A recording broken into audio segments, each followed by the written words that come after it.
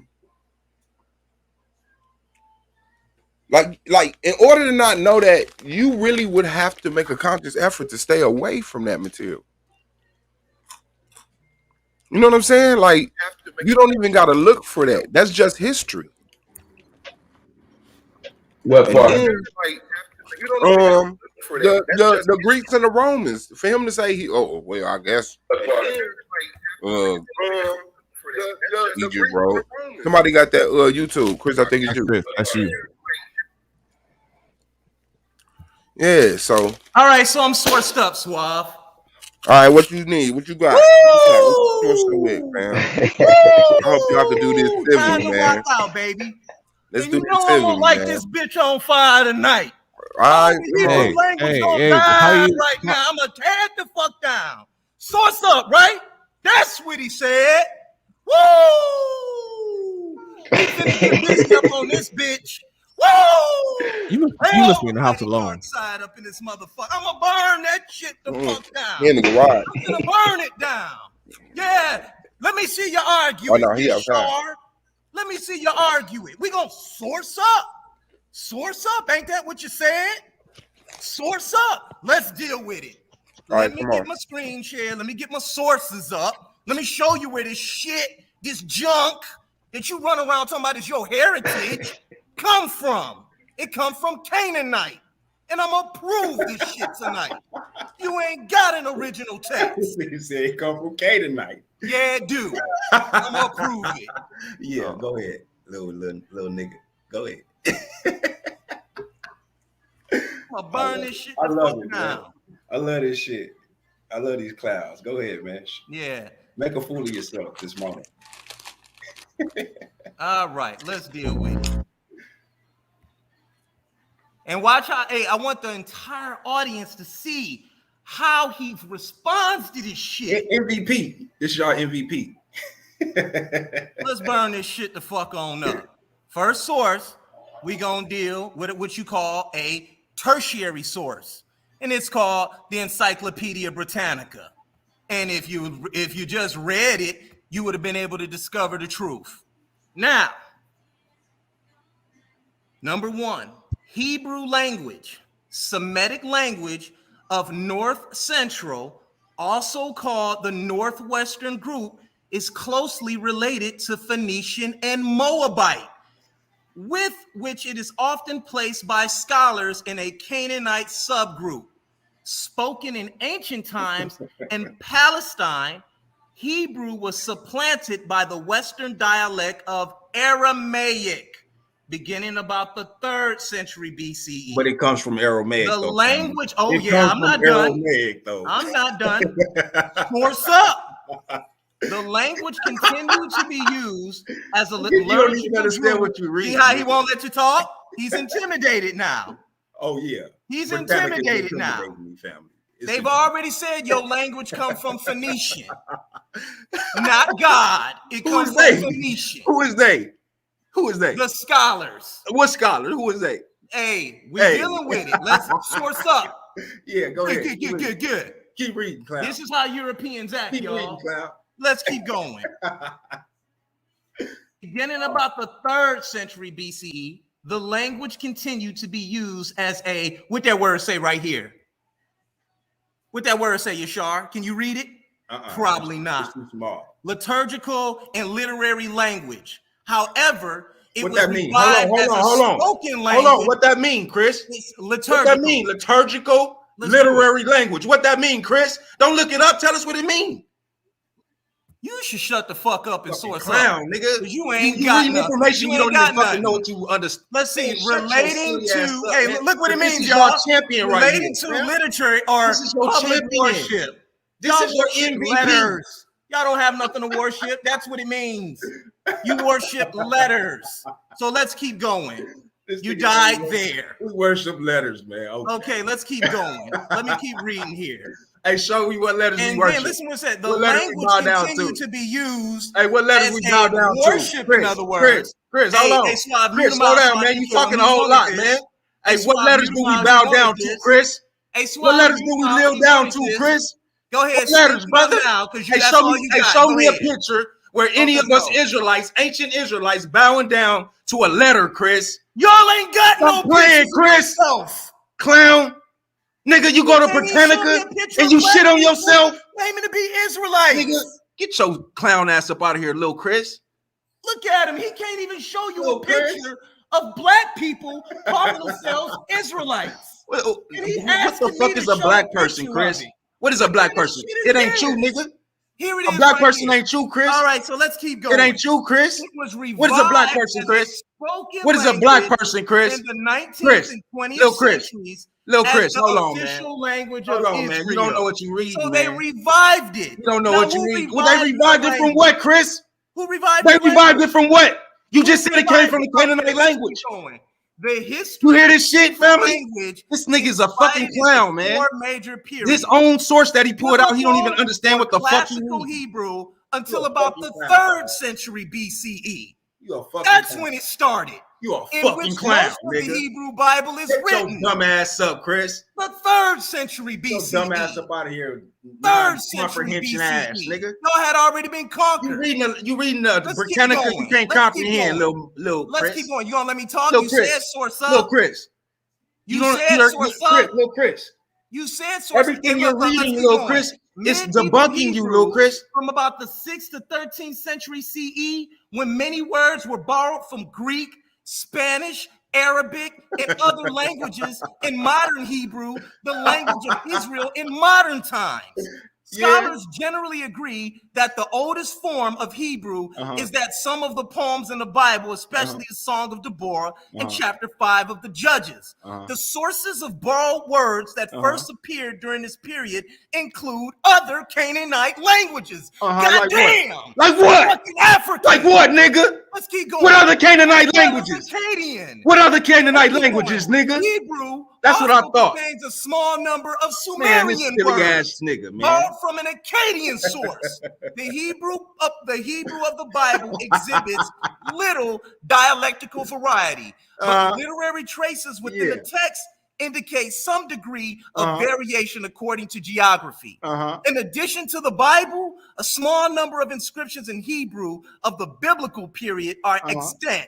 And the earliest of these short inscription and Phoenician characters, The Hebrew, dating from the it 9th went from the century Hebrew BC. to the Phoenician Fuck out of script. here. You It went died. from Hebrew to the Phoenician script, but the Hebrew is not real. But it keep on referencing the Hebrew. Shut your dumb ass up, nigga.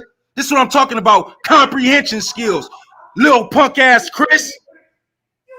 They gave your punk ass the MVP. You got to be fucking kidding me, you fucking retard. Nigga can't comprehend a motherfucking word that he just read. Get your dumb ass up out of here, nigga.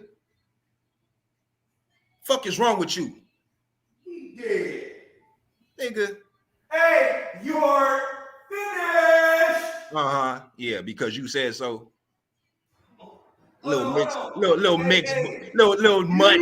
Nigga, use the mutt, nigga. You don't have no heritage. You have no history. You are mutt, nigga. Show me a You Hebrew are mutt, text nigga. I'm that not dates to the showing you 11th shit, century nigga. BCE. I will never, ever. He won't do Listen it. to me clearly. Can't Listen do to it. me That's clearly. why. I will never, ever So get on share out my of here, pearls fake religious with a content. swine. You understand? Fuck out of here. You understand me, swine? You just arguing. Do you understand me, Show swine? religious text I will in never show Hebrew my that dates to the information 11th to a century swine ass BCE, nigga like dog. you.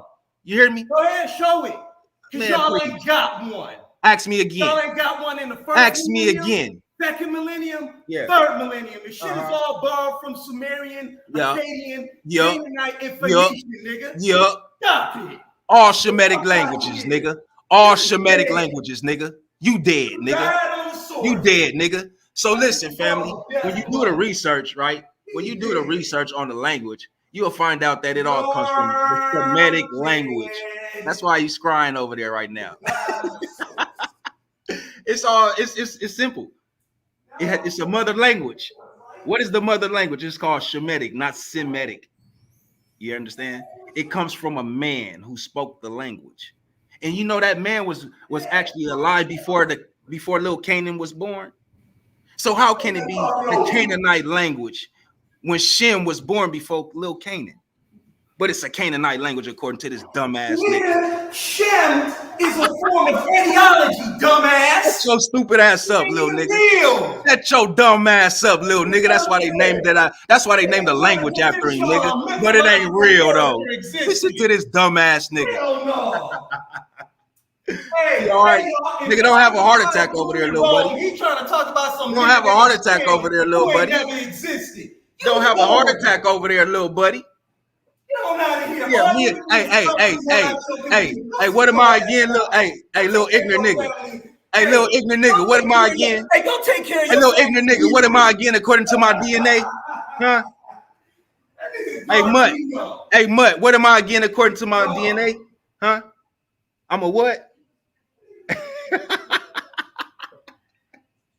Yeah, that's what I thought, Mutt. What are you, dog? What your DNA say you is, nigga? Yeah. I bet you won't share it with the family. I bet you won't share it with the family. Shut up. Yeah, that's what I thought, nigga. You mud ass nigga. You a fucking mutt, nigga. You don't know what you are, nigga. You don't know what you are. Who is your ancient ancestor, brother? What's his name? Just give me one. Yo, ancient. You know what I'm talking about? Go back like 30 generations, 40 generations. Just give me one name. Is it a black name?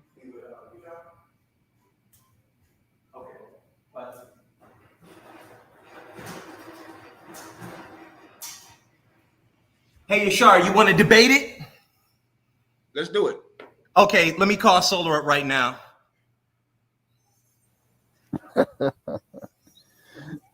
Shalom, brother. You sure? Hey, and by the way, can you Shalom, please show me that Israelite text? You might want to make one up. Yeah, like y'all make up everything else. Let me get Solar. I will, little buddy. I will. Whatever you say, little buddy, that's what I'll do for you. Just to make you happy. MVP. It don't exist. Don't waste your time. Woo. Woo. Yeah.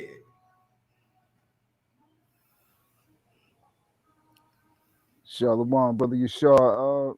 what's Shalom, the Asiatic. Hey, what what's up, good? Solar? Hey, Solar. Asiatic in the building, Sean peace, said he bro. want to debate me real quick on this Canaanite language. Okay. Can we set that up? Yeah, what dates are talking about? What date you talking about, Yashar?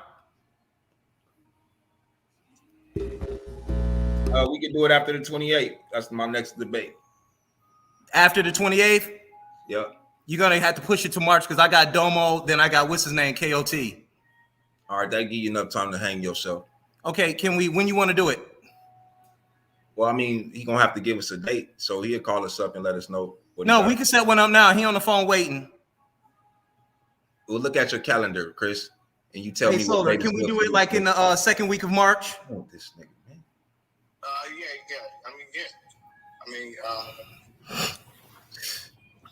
All right, what you want to call the debate? I don't know. We got to figure. You that don't out. know? You been on here doing all this talking, and now you don't know? What you want? Like, what would you like to name the debate, Chris?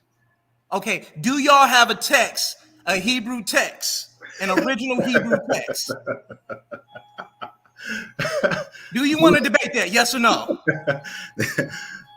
Do we have an original Hebrew text? Yes. Yes, we do. Okay, what's the date on that?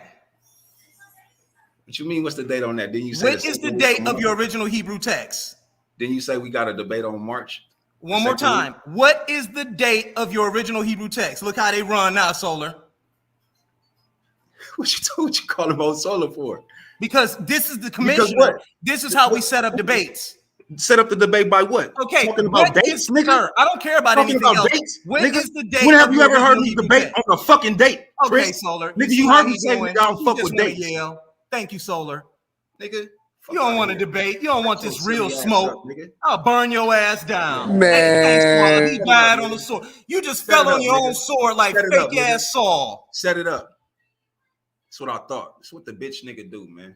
Like, that's why I call him what I call him, because that's what he do, man. Like, he like to clown and act like the sucker nigga he is. You know what I'm saying? Nigga, I'm here, nigga. I ain't running nowhere, nigga. So because there's no original text, does that invalidate the Bible? Nigga, I'm still right here, nigga. Set the debate up, nigga. The second week of March.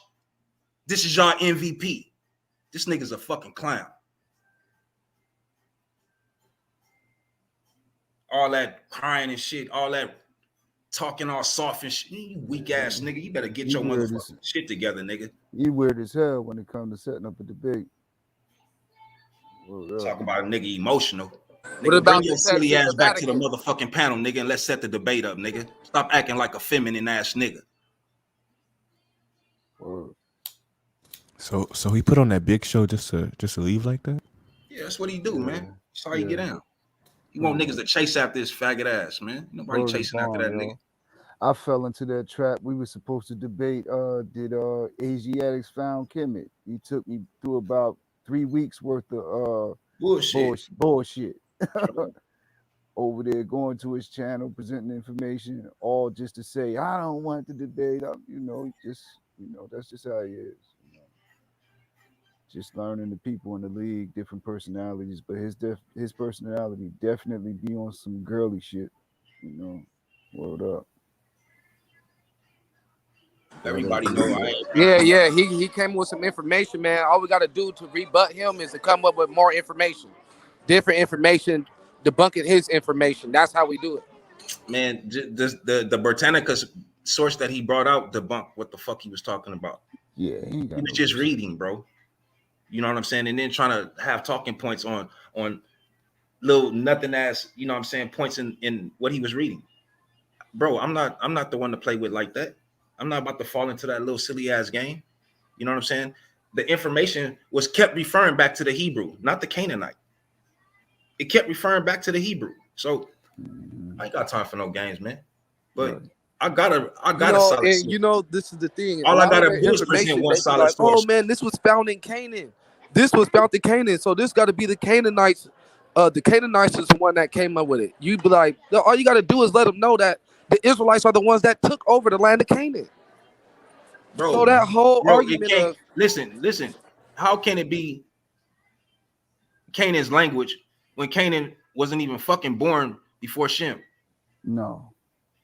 It don't No, even my make no point fucking is, it's sense, not bro. Canaan's language. It's the Israelites' language, because they're the ones that took over the land of Canaan. No, So fuck, any fuck documents taking of over the land, Israelite bro. You missing history it. I hear what you saying. Israelite language doesn't go back to the origins of Canaan. It goes back to the people that was in that land, It which goes is back to the Shem, Israelites. bro. This is where they get the word Semitic. It's supposed to be Shemitic. And I'm asking this slow ass nigga, where do you get where's the origin of the word Sim come from? Oh, it's just Sim. Shut your dumb ass up. No, You know what Shem. I'm saying? It ain't no motherfucking just Sim. The Nigga, origin that's a is Shem. dumbass fucking response and uneducated one at that. Shem. Yeah, it's Shem. You know what I Yeah, mean? definitely. But you know, the Jewish people say Sem or Fuck what they Semitic. say, man. Them motherfuck them. No, it's just different dialects, you know, because we see it in Samson too. Samson is a son of Shem, but they just dropped the H. But you know, it's basically the same. Man, Asiatic man, I don't mean to do this to you, but I'm gonna have to do it to you, man.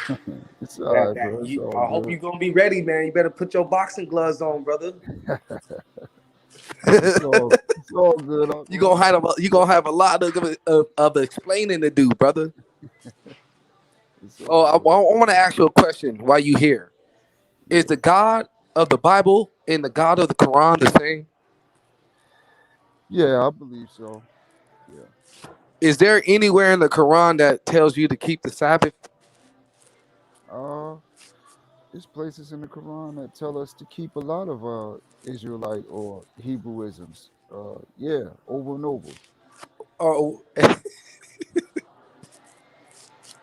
you know, okay, which surah is teaches you to keep the commandments? Which one? Uh, I mean, teach you to keep the Sabbath. I mean, I don't have my Quran open now, you know, but the books. When we look at the books, the children of Israel dominate the Quran just like they dominate the Torah. No one is mentioned more than Moses and the children of Israel in the Quran. So, you know, just from the sheer numerical mentionings, I would say that both books are dominated by the children of Israel.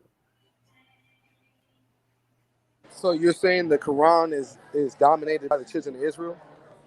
Oh yeah, oh yeah. Moses. No one is mentioned more than Moses in the Quran. Nobody. Is there new commandments in the Quran? New commandments.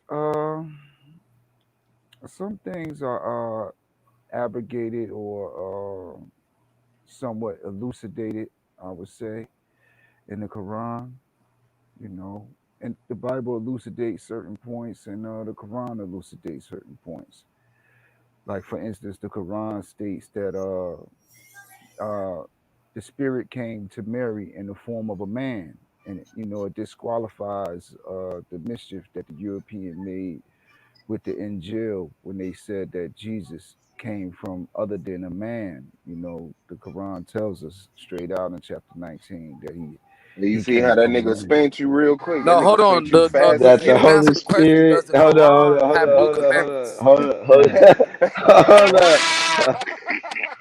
Blue. Damn, Man, you done set wow. yourself up for that one, Asiatic. You I about ain't to set fuck up. I ain't set Wait, myself wait, up wait, for wait, wait. nothing. You said that the what a well proportioned man also, right? Yeah, it says he came in the form of a well-made man. Yeah, in chapter 19. Right. Was Mary married? Was Mary married? Yeah. No, Mary wasn't married, brother, at that time. So what was Joseph to Mary at the time that the that the Holy Spirit in the form of a well proportioned man impregnated Mary? Well, he would have been a baby daddy. He would have been Joseph a would have baby been the father. baby daddy Yeah, he would have been the pappy. Yes, sir. to to whose baby? To Mary's baby, brother. You already know And, that. oh, wait. Mary and who? Mary didn't Mary, create that baby alone, right? no, Mary and Joseph. Oh, Mary and Joseph created the baby. Yeah, Joseph was the father, but it's So wait, styled wait, in wait, wait. the styled in the So is Quran like a Joseph the well-made man. well-proportioned Holy Spirit No, man? it's a well-made man. So that's not Joseph. It is Joseph. Yeah. Okay. All right. So the Holy Spirit that came in the form of a man was Joseph. Wait, hold Yep. up. Yes, sir. Wait, hold up. Hold on, man. Because see, spirits was never made to marry or to procreate with flesh. So that'd be going against the natural laws that he set from the beginning. So that don't work. Yeah. Well, what one thing we got to understand is that spirit has to come in a container. We all have a spirit inside of us, but we all are men. But that flesh is a container for the spirit that's inside. We all have a spirit in us. So I think that would need a little bit more unpacking, to understand clearly. But spirit definitely comes. We all have a spirit. We are all here. We all men. Ain't no sisters on the panel. So yeah, spirit do come in man. So look, so you saying that he was born with that spirit, or at some point in time the spirit rested upon him and then he impregnated her? Is that like how are you trying to make sense of Uh, that? well, the full process ain't laid out. The full process is not laid out in the Quran, but we definitely know that men have spirits and that, we have a spirit inside of us, so it's logic, Well, I can say You this. know that the Bible, my bad. You know the Bible already lets us know that somebody went to Mary. It said that Gabriel went to Mary. You know that, right? So we don't need the Quran to let us know that some man went to her. So Yeah. so Malak, so you saying that Gabriel, and I know you're not saying that, right? You're not saying that Gabriel impregnated her, right? No, I'm definitely not saying that Gabriel impregnated her. No. Okay. No.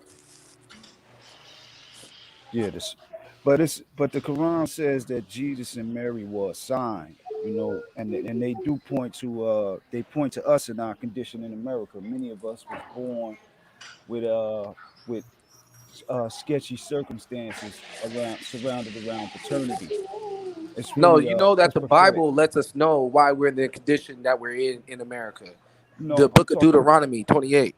I'm talking to the point that Mary is in the Quran is referred to as a sign, Mary and Jesus, and the circumstances around his birth.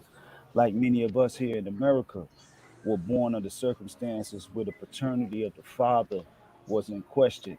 That's Well, an let's overall No, the condition. reason why the paternity of the father is in question out here in America is because we got a bunch of whoremongers. So Well, are you I'm saying giving that Mary was a whoremonger and no, Christ was no, a no. That's not bastard according to the Quran? a no. man, That's a not whoremonger what is I'm a man, saying. Akmalak. Exactly.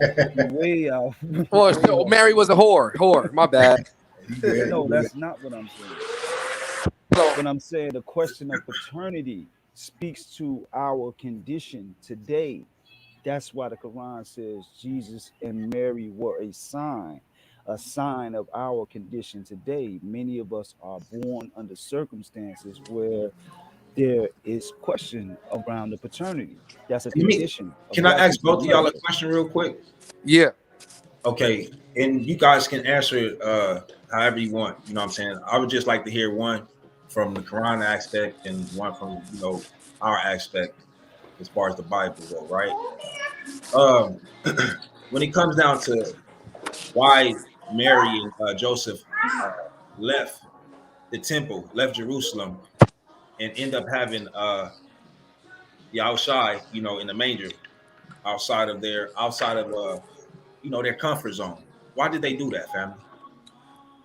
Well, because the king made a decree to kill off all the males under 2 years old because of the madmen that went to Mary and Joseph when Yahshua was born. They never went back to the king to let him know. give him the information on what was going on. So he No, no, declared for all the people to get.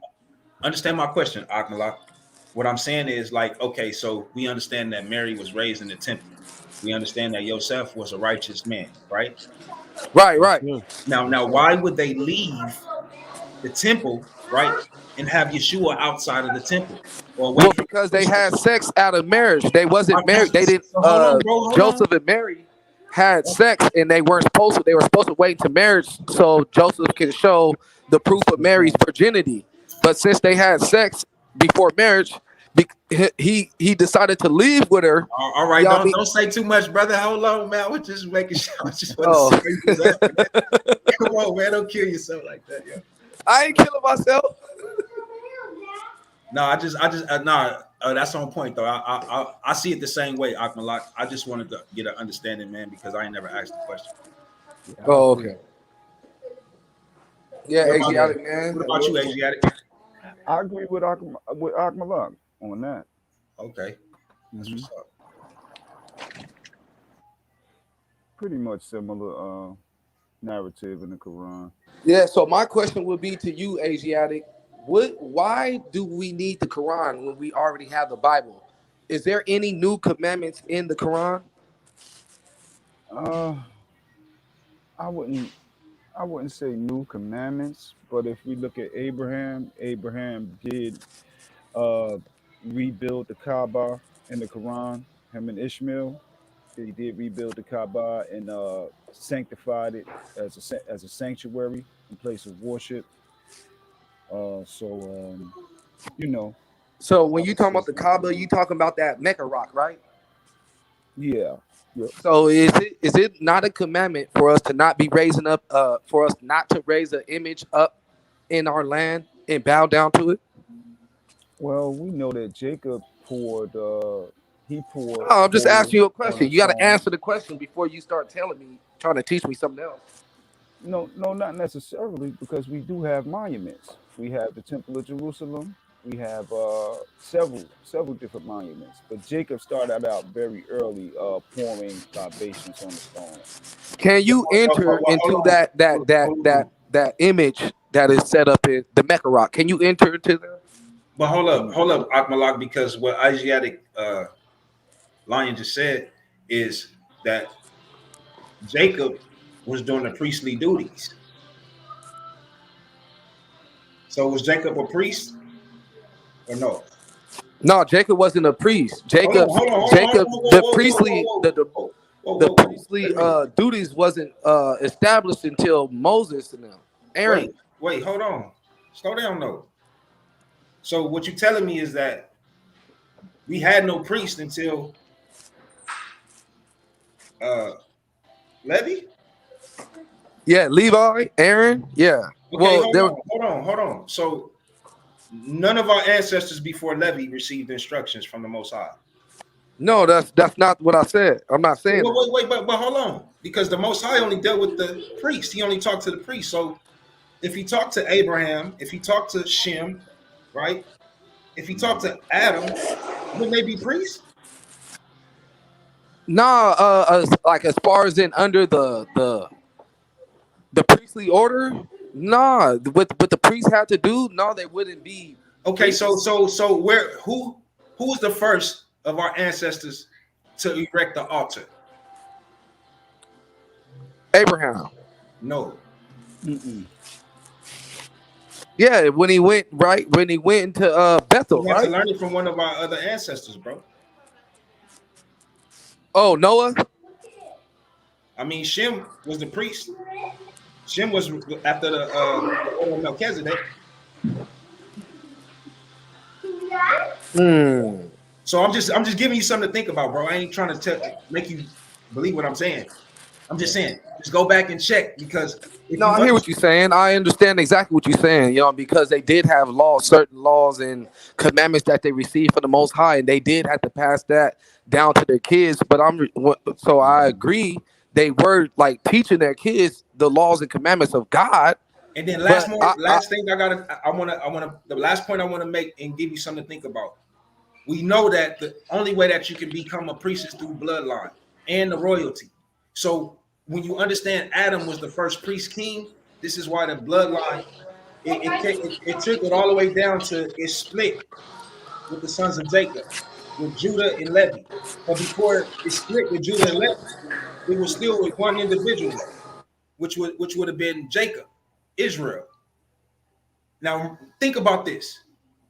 Now it stays split all the way until the Hamashiach came to bring it back to the same order that it was with Adam, all the way down to a split.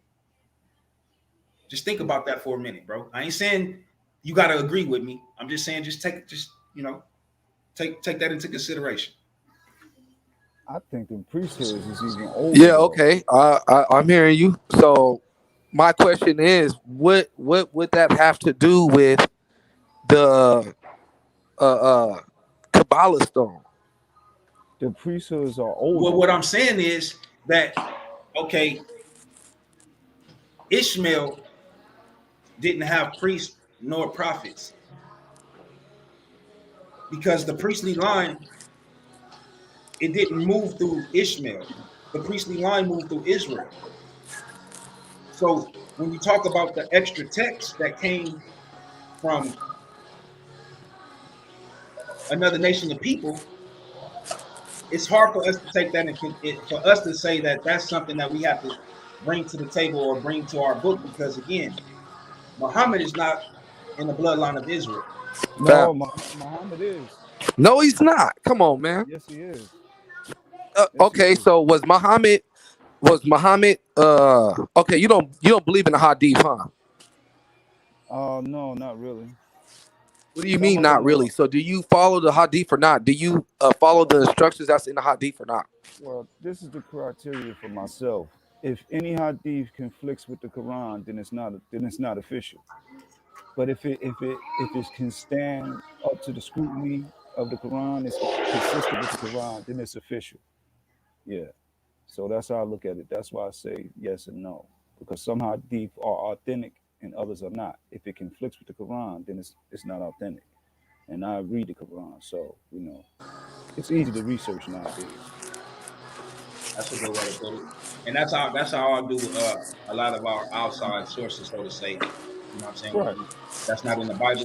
I have to base everything off the Bible. And if I can't confirm, you know what I'm saying, in the old and the new, yeah, you know what I'm saying, I gotta man, you know what? I gotta cross that out because it ain't nowhere to be found. That's how I see it too, bro. Actually, okay. So my question one more time is there any new commandments in the Quran? Man, I don't even really want to do that, but I don't like it because it's contentious, between Israelites and Muslims, and I don't believe in that. I really don't. Okay, what about when the Quran? Are me and you friends? Huh? Are me and you friends? Well, from a Torah standpoint, we know that David's sister married Jezreel, which was a Hagarite. No, I'm asking, are me and you friends, man? Yeah, we cool, brother. Yeah. Okay, doesn't it say in the Quran, don't be friends with Jews or Christians? No, it don't say that. In other places, it tells us. In other places, it tells us that Jews and Christians are some of the closest to you in faith. So it all depends on context, brother. You can't just look at one scripture, and just think we can define the entire doctrine or exegesis. I'll be back to beat up on you, man. I gotta go. It depends. It depends on the context. Malak. Depends on the context, bro.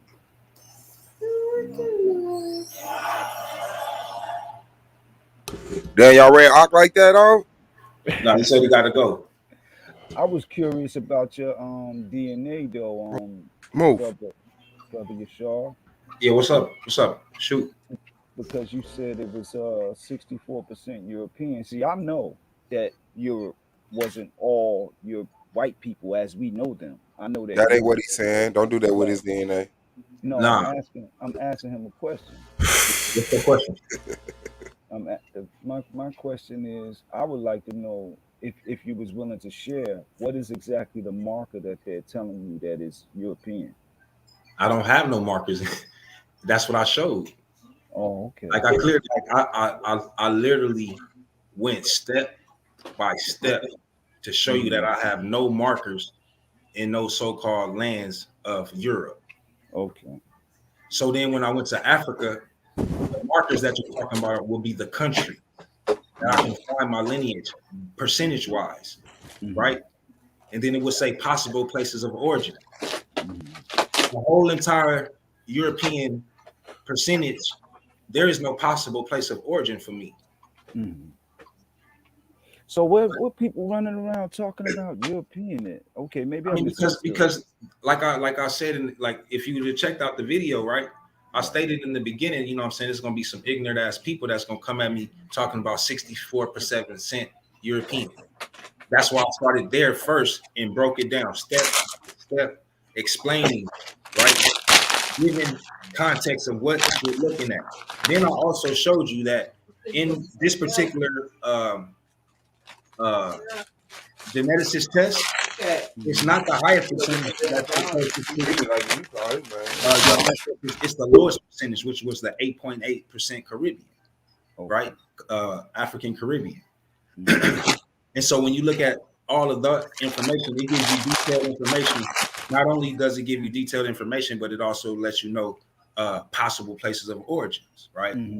So this is why, you know what I'm saying, you had little Chris come on here that he was being funny. That's why I didn't respond to him about my DNA. You know what I'm saying? Because at the end of the day, he seen it. He listened to me clearly. But when you want to be funny and you want to try, shoot your shot, you're gonna try and shoot that shot. But at the end of the day, like I say, that's why I'm not afraid to show it. No point in time, because the information itself clarifies and explains it. You know what I'm saying? But yeah, bro, I don't have any markers in Europe at all. Okay.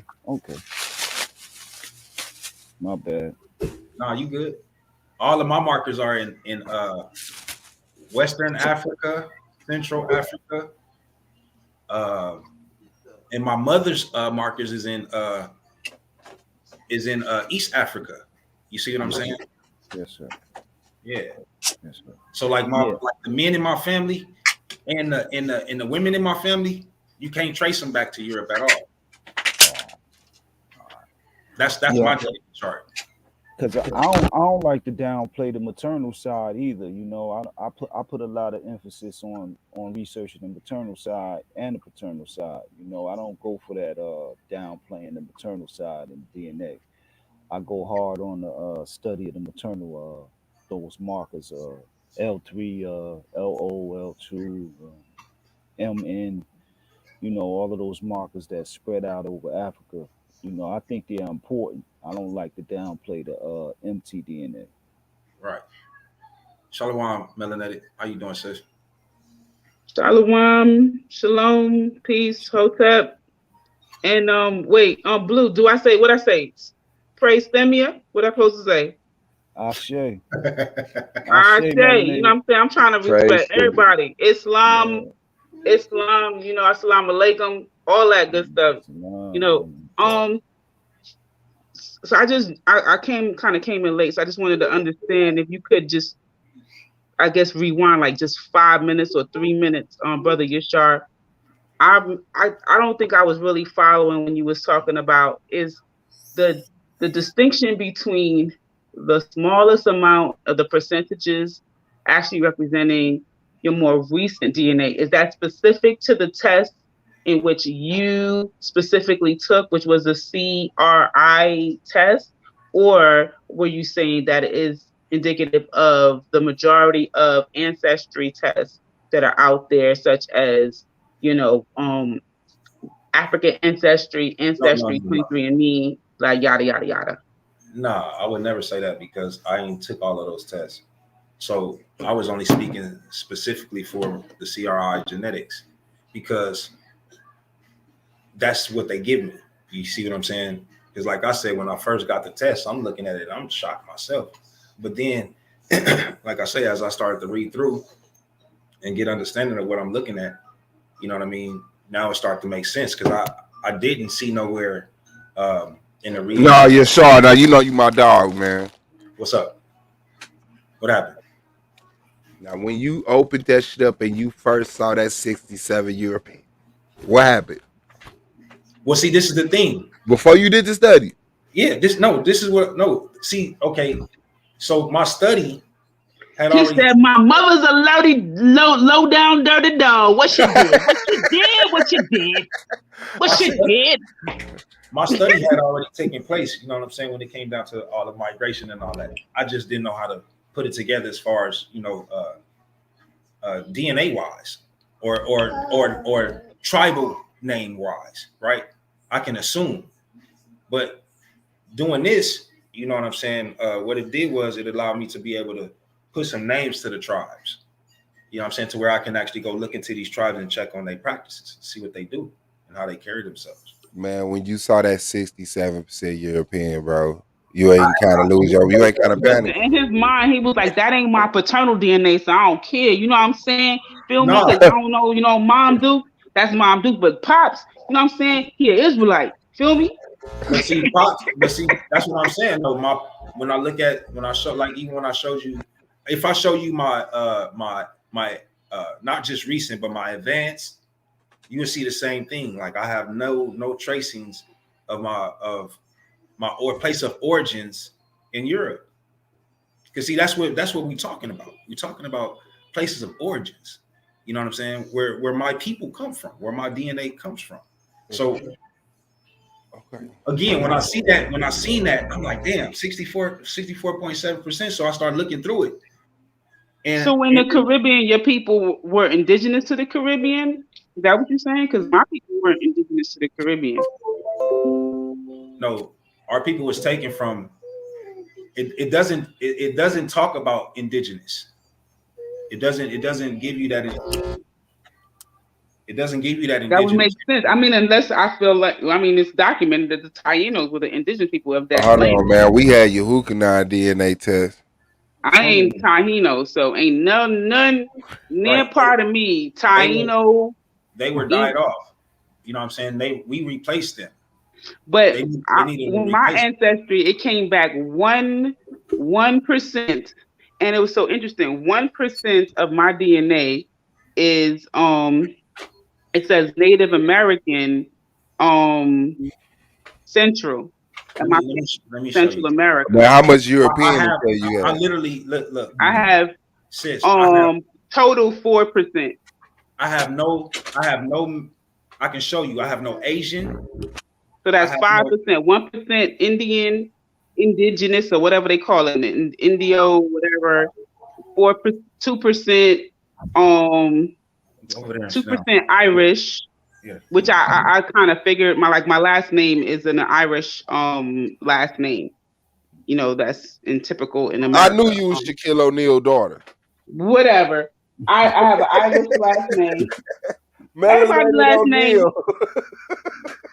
Jones, Johnson, Thomas, Harris, all of these names, they ain't African names, so they from somewhere. So all I did was go on Google and find out what European nation my last name originated from, and it's actually Irish.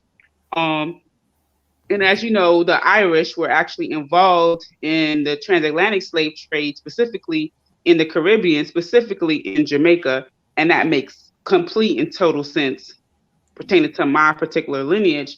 90. So what did I say? 5%, 1% Indian, 2% European. 95% of my DNA is West Africa. None of it is East or anywhere in the East or South. Where at in West Africa? Majority, like 40. Was it 43 to 47%? Let you do the mouth swab shit. Now you ain't got to turn in blood and shit, right? 43% Nigeria, 20-something% Ghana. So between those two, I was somewhere about like 65%, just between those two. You have to turn your blood in, melanated? No, my saliva. Your falafels. Saliva. Oh, that was that 4%. No, no, I'm slime, huh? And then I think I have Togo, Benin, and Cameroon. That's mostly everything. Like it's kind of like a really tight little area. I don't kind of span the whole West Africa. What your blood test say, Afro-Asiatic? I ain't got none. I'm all positive. I know your migration pattern pushing ass got your DNA ancestry to. That dude's from Malaysia. Suave. Huh? Let me get some action real quick. You up there? Afro-Asiatic, you ain't get no motherfucking blood test, fam? So now look. Man, I don't want to hear shit else from you about DNA and migration pattern. Check this out, right? They got mine. Now, you see my recent, you looking at it, melanated goddess? Yeah, we see it.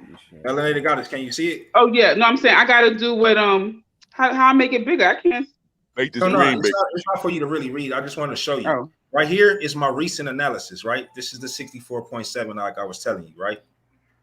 And like I was showing y'all, it was no places of origin. But when you hit the African, you were European. Right. When you hit the African, right, you got possible related countries of African. Shut the fuck up, bro. Be quiet. James, he's reading, he's explaining. That punk shit, bro. I already heard you say that shit already, bro.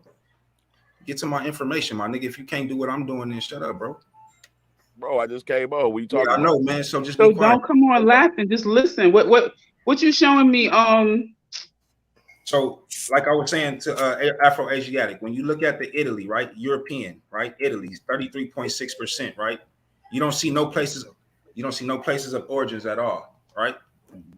So, when I bump down Africa, right, to the Yoruba, say I'll touch on the Yoruba people, right. Boom.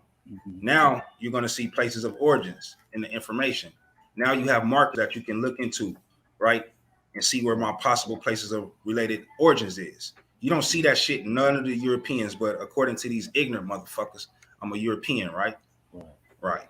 So look, now let me jump to the advanced analysis, right? So since I'm a 64% 7 European, it should really show that shit right here in my advanced analysis, right? Fuck does that say? 69%, 6.9%. But hold up. This is what the fuck percent of European are supposed to have in me. That equals the 64.7% according to the ignorant motherfuckers, right? Yeah. Wait, so how did the same? Okay, listen. How did the same website go from 67 or 64%, whatever that was, to 6.9? I don't really get that. Because that was the whole purpose of me showing you what the percentages is about, right? That was the whole purpose of me when I started. So when they say European, are they saying African nations that were colonized by the Europeans? Maybe the reverse. Nah, basically. Oh, peace to everybody. Wait, I don't understand that question. I'm asking when they're documenting. Oh snap! Solar just went live. When they're documenting on your specific ancestry report, and it says European, are they including? That's what my question is. Are they including African nations such as Nigeria that was colonized by the British, right? So that their language is English there. Are they including that, or like where the fuck does that big number come from? Okay, that number would be